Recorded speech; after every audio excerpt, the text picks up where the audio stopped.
कहानी की शुरुआत में हम डेविड नाम के एक आदमी को देखते हैं जो सुबह सुबह अपने 8 साल के बेटे जेक को उठा रहा था ताकि वो स्कूल के लिए लेट न हो जाए। जब जेक ने कोई जवाब नहीं दिया तो डेविड उसके पास गया। जेक का चेहरा देखते ही उसके होश उड़ गए क्योंकि जेक ने सांस लेना बंद कर दिया था और उसके मुंह से झाग निकल रहे थे। अब डेविड तुरंत उसे लेकर हॉस्पिटल पहुंचा और तब उसे पता चला कि सिर्फ उसके बच्चे के साथ ये नहीं हुआ था। पूरा अस्पताल बच्चों को हाथ में लिए माँ बाप से भरा हुआ था। इसके बाद टीवी पर खबर आई कि दुनिया भर में 9 साल से कम उम्र के बच्चों की यही हालत हो गई थी। एशिया, ऑस्ट्रेलिया, अफ्रीका, हर जगह से इसी तरह की खबरें आ रही थी, मगर किसी भी साइंटिस्ट के पास इसका कोई जवाब नहीं था। जल्द ही सभी माँ बाप अपना गुस्सा जताने के लिए सड़कों पर उतर आए, मगर ये कोई नहीं जानता था कि इसका असली जिम्मेदार कौन है। देखते ही देखते कुछ हफ्ते, महीने और फिर साल बीत गए, मगर बच्चे कभी ठीक ही नहीं हुए। जो भी बच्चे उस साल के बाद पैदा हुए वो भी इसी तरह अधमरे पैदा हुए,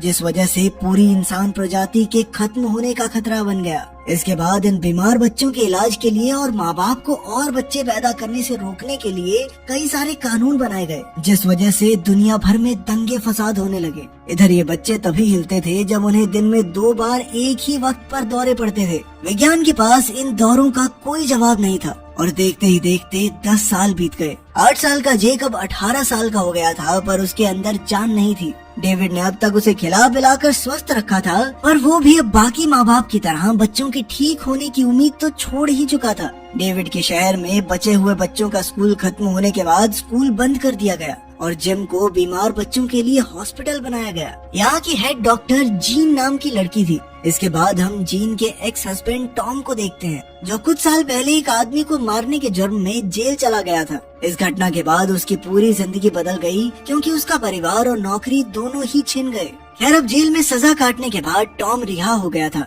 टॉम के पास रहने को कोई जगह नहीं थी, इसलिए डेविड ने उसे अपने घर में पनाह दी। यही टॉम ने जेक को देखा। उसने देखा कि डेविड जेक के लिए कई सारी मेडिकल मशीन्स भी लाया था। उसने डेविड से पूछा कि इस सब में काफी खर्चा हो गया होगा ना? और डेविड ने कहा कि इससे उसका बेटा ठीक हो जाए तो वो अपनी सारी जिंदगी की कमाई भी लगाने को तैयार है। डेविड का मानना था कि जेक कुछ बोल तो नहीं सकता, मगर उसे अपने आसपास की हर एक चीज महसूस होती है। खैर, शाम को टॉम जीन से मिलने गया, मगर जीन उसे देखकर खुश नहीं थी। जीन ने अकड़ कर उसे दूर चले जाने को कहा। टॉम तो अब भी उसे प्यार करता था, मगर जीन उसे सिर्फ एक कातिल समझती थी। खैर, अगले दिन टॉम अपने पुराने दोस्त से मिलने गया जो एक पुलिस इंस्पेक्टर था। वहाँ उसने एक लड़का लड़की को देखा जिन्हें लोगों के घरों में घुसने के लिए गिरफ्तार किया गया था। 10 साल पहले उनकी उम्र 9 साल से कुछ ही दिन ज्यादा थी, इसीलिए वो बाकी बच्चों की तरह अधमरे होने से बच गए। अब ये दोनों छुप छुपा कर लोगों के घरों में घुसकर उन अधमरे बच्चों से बात करने की कोशिश करते थे, पर कोई नहीं जानता था कि वो ऐसा क्यों कर रहे हैं।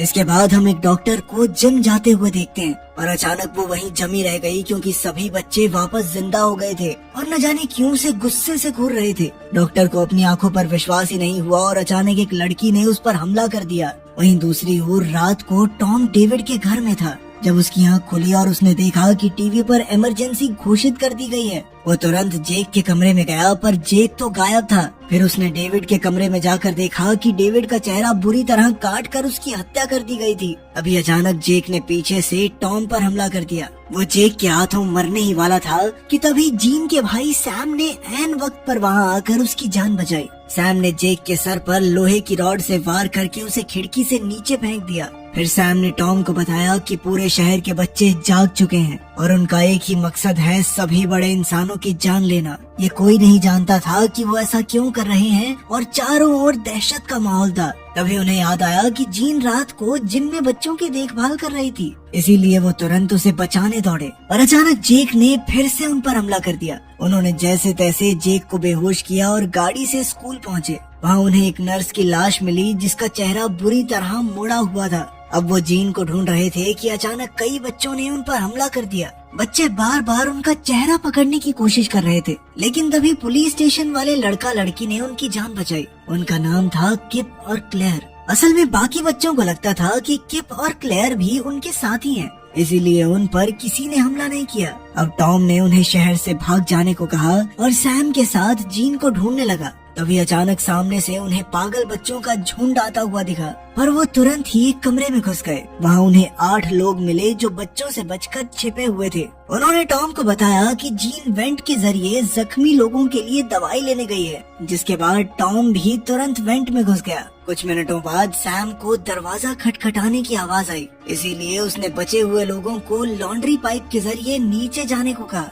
उन्होंने चद्दरों को बांधकर रस्सी बनाई और एक एक करके नीचे जाने लगे। आखिर में सैम गया, पर रास्ते में उसे बाकियों की चिल्लाने की आवाज सुनाई दी। वो समझ गया कि उन पर हमला हुआ है, इसीलिए वो जल्दी से ऊपर आया और उसने रस्सी खोल दी, पर उसकी गलती की वजह से ऊपर आ रही एक नर्स वापस नीचे गिर गई और उसकी मौत हो गई। उधर टॉम वेंट में था जब एक बच्चा उसके सामने आ गया। वो टॉम पर हमला करने ही वाला था कि ऐन वक्त पर जीन ने उसे इंजेक्शन दे दिया। इसके बाद वो दोनों वेंट से बाहर आकर बाकियों के पास गए और कमरे में जाकर उन्हें पता चला कि सैम के अलावा सबकी मौत हो गई थी। ये देखकर जीन का दिल बैठ गया, मगर टॉम ने उसे सहारा दिया और वो तीनों बाहर निकल आए। वहीं किप और क्लेयर भी उनके साथ शामिल हो गए। फिर बाद में उन्हें एक पुलिस वाला मिला जो बचे हुए लोगों की हिफाजत के लिए आया था। तभी अचानक एक गार्ड ने क्लेयर को बंदी बना लिया, क्योंकि उसे लगा कि वो बाकी बच्चों की तरह है। बाकियों ने उसे समझाया, पर तभी असली अधमरे बच्चे उस पर हमला करके उसे घसीट कर ले गए। बाहर शेरिफ की पत्नी नोरा और एक इंस्पेक्टर बचे हुए थे। अचानक पीछे से बच्चों ने उन पर हमला कर दिया,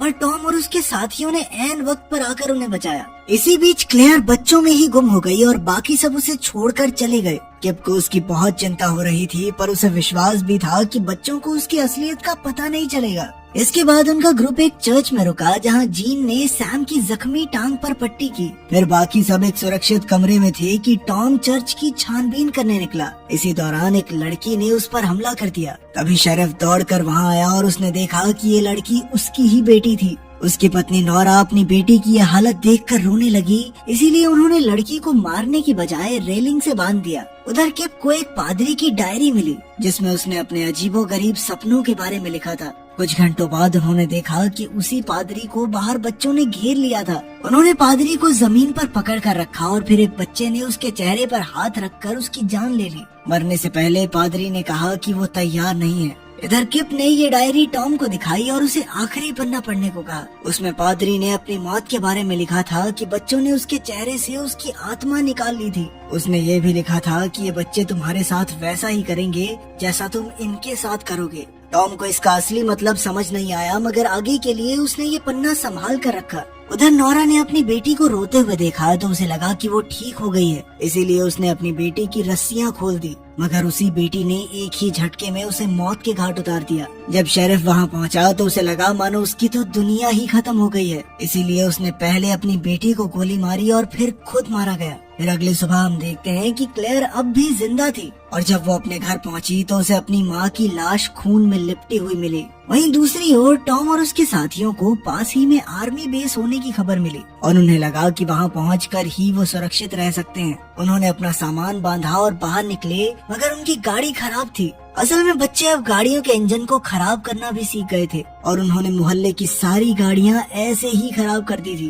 तभी टॉम को याद आया कि डेविड के गैराज में भी तो एक गाड़ी है जिसे वो आर्मी बेस तक ले जा सकते हैं। अब सैम चल नहीं सकता था, इसीलिए वो और इंस्पेक्टर चर्च में रुके और बाकी सब डेविड के घर पैदल गए। उनके गाड़ी लेकर निकलने से पहले ही एक लड़की बंदूक लेकर उनके सामने आ गई। तभी अचानक क्लेयर ने वहां आकर लड़की को मार डाला। उसने सबको बताया कि बच्चे बहुत तेजी से नई नई चीजें सीख रहे हैं और अब उन सबके पास बंदूकें हैं। उधर चर्च में बच्चों के एक झुंड ने सैम और इंस्पेक्टर पर हमला बोल दिया था। कुछ देर बाद जब उनके साथी चर्च में पहुंचे तो उनकी लाशें देखकर सबका दिल टूट गया। जीन अपने भाई सैम के पास बैठकर फूट फूट कर रोने लगी। अचानक वो उठी और उसने सभी बच्चों को मौत के घाट उतारने का फैसला किया। फिर जब वो गाड़ी बेस की ओर ले जा रहे थे तो बाहर से 2 लड़कों ने गाड़ी पर गोलियां चला दी। इससे गाड़ी के टायर फट गए और टॉम ने सबको सर नीचे करने को कहा, पर जीन बिना सुने बाहर आ गई और कुछ ही पलों में उसने बच्चों को गोलियों से भून दिया। वो उनके मरने के बाद भी गोलियां बरसाती रही, जिसे देखकर उनके साथी घबरा गए।